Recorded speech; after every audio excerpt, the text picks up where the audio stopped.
কি করতেছে? তারা কি ঘোড়ার ঘাস কাটতেছে? তারা কি চেয়ারে তারা চেয়ারে কেন গেছে? ভাইদের পায়ের উপরে, রক্তের উপরে চেয়ারে গেছে। রক্তের সাথে তারা বেইমানি শুরু করে দিচ্ছে। তারা রক্তের সাথে বেইমানি শুরু করে দিচ্ছে। এই রক্ত খুব এক্সপেন্সিভ রক্ত, এগুলো খুব দামি রক্ত। আমরা হাসিনাকে যেমন ফেলে দিছি, নতুন বাংলাদেশ বিনির্মাণে যদি তাদেরকে আমরা মনে করি যে তারা না, তাদের দ্বারা হচ্ছে না, আমরা তাদেরকেও ফেলে দিব। তারা কোন হনুপন হয়েছে? হাসিনার মতো হনুপনিরা আমরা গুনি নাই, গুনাই ধরি নাই, তাদেরকেও ফেলে দিব।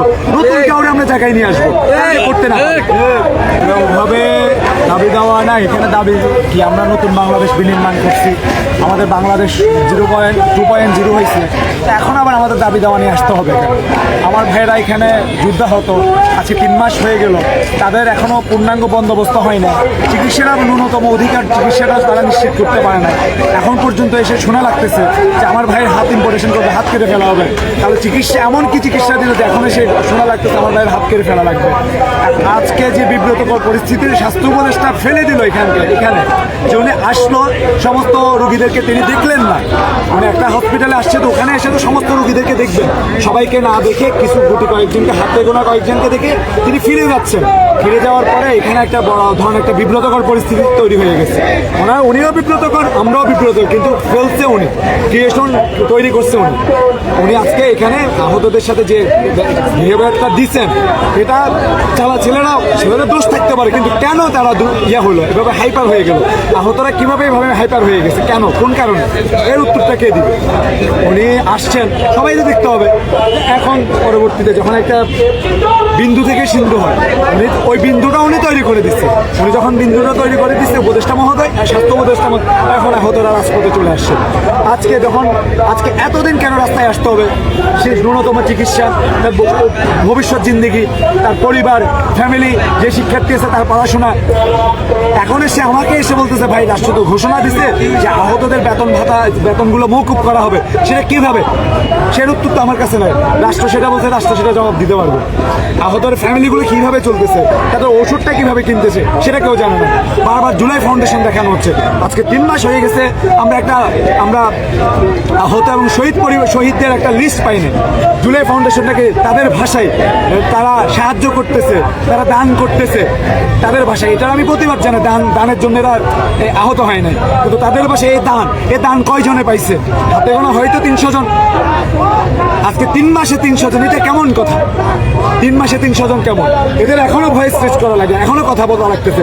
বলতে বলতে মুখটা বোঝে না, এখন লজ্জিত, বলতেও ইচ্ছে করে না। কি বলবো, কিভাবে বলবো? এখন একটা অপশন আছে, মরে যাও। মরে গেলে হয়তো সব সমাধান। যারা মরে গেছে তারা বেঁচে গেছে, আমরা বেঁচে আছি, আমরা কষ্টে পড়ে গেছি। যদি মরে যাইতাম, শেষ হয়ে যেত, ফ্যামিলিও কষ্ট পাইতো না, আমরাও কষ্ট পাইতাম না। আমাদের এখন কষ্ট করা লাগতেছে, এই হচ্ছে পরিস্থিতি। এখন আসলে আপনারা তো দীর্ঘ 7 ঘন্টা ধরে আন্দোলন করছেন, এই জায়গাটিতে অবরোধ করে রেখেছে, তো আসলে কতক্ষণ নাগাদ এই আন্দোলন শেষ করবেন, বা সর্বশেষ কি চাওয়া পাওয়া আপনাদের? আহতদের চাওয়া পাওয়া হচ্ছে, এখানে উপদেষ্টা আসবেন, যারা ভ্যালিড টোকায়, মানে কতগুলো আছে, কোথেকে ধরে বেঁধে আনছে এরা না। আসিফ ভাই আসতে পারে, নাহিদ ভাই আসতে পারে, বা হাসনাত ভাই আসতে পারে।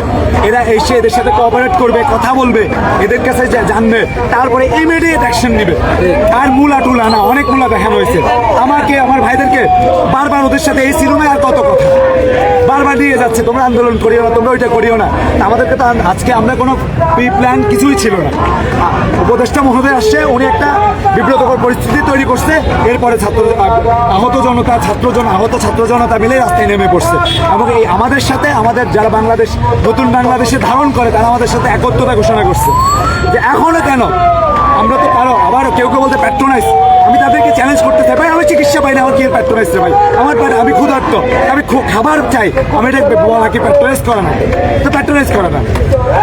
তাহলে আমার প্রশ্ন, 3 মাস পরে সেখানে আমার ভাইয়ের হাত কাটতে হবে, এই প্রশ্ন কেন আসে? এই কথা কেন আসে?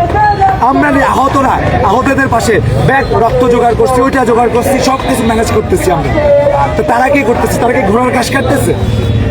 তারা কি চেয়ারে তারা চেয়ারে কেন গেছে? ভাইদের পায়ের উপরে, রক্তের উপরে চেয়ারে গেছে। রক্তের সাথে তারা বেইমানি শুরু করে দিচ্ছে। তারা রক্তের সাথে বেইমানি শুরু করে দিচ্ছে। এই রক্ত খুব এক্সপেন্সিভ রক্ত, এগুলো খুব দামি রক্ত। আমরা হাসিনাকে যেমন ফেলে দিছি, নতুন বাংলাদেশ বিনির্মাণে যদি তাদেরকে আমরা মনে করি যে তারা না, তাদের দ্বারা হচ্ছে না, আমরা তাদেরকেও ফেলে দিব। তারা কোন হনুপন হয়েছে? হাসিনার মতো হনুপনিরা আমরা গুনি নাই, গুনাই ধরি নাই, তাদেরকেও ফেলে দিব। নতুন কাউরে আমরা জায়গায় নিয়ে আসবো, করতে না। আহত ভাইরা এখন চাইতেছে, তারা চাইতেছে এই উপদেশটা সরে যাক, এর অপসারণ চাইতেছে। এবং কি যে বাংলাদেশ কিভাবে পরিচালিত হচ্ছে, কিভাবে তারা বাংলাদেশকে চালাচ্ছে আমরা জানি না, অন্ধকারে আমরা অন্যতম নতুন বাংলাদেশের স্টেক হোল্ডার। যারা এই সংগ্রামের নেতৃত্ব দিচ্ছে তারাও জানে না, আমরাও জানি না, জানে রাখে। বিতর্কিত মানুষজনকে উপদেষ্টা নিয়োগ দেওয়া হচ্ছে। মামলার আসামির উপদেষ্টা, মামলার আসামি মিনস হচ্ছে জুলাই অভ্যুত্থানের মামলার আসামি, যার নাম আছে। এমন ব্যক্তিরে আমজনতা 32 নম্বর পুরাই দিছে, 32 নম্বর সংস্কার চাই। সে তেমন ভদ্রলোককে উপদেষ্টা বানায়। সে কি 2-3টা স্ট্যাটাস দিয়ে উপদেষ্টা হয়ে যাওয়া যায়? এর চেয়েও তো অনেকে যে জেল খেটে আসছে, অনেকে অঙ্গহান হয়েছে, তাহলে তো তাদেরকে প্রত্যেকের উপদেষ্টা বানাইতে হবে। সে তো তার বউ তো কয়দিন আগে গত বছরও কি বলে কি সিনেমা একটা বানাইছে, মুজিব শতবর্ষ নিয়ে কি একটা সিনেমা বানাইছে, তার বউ তো সেখানে অভিনয় করে আসছে। সে বেনিফিশিয়ারি, সে আমলিকের দোষর গুলো এখন আমাদের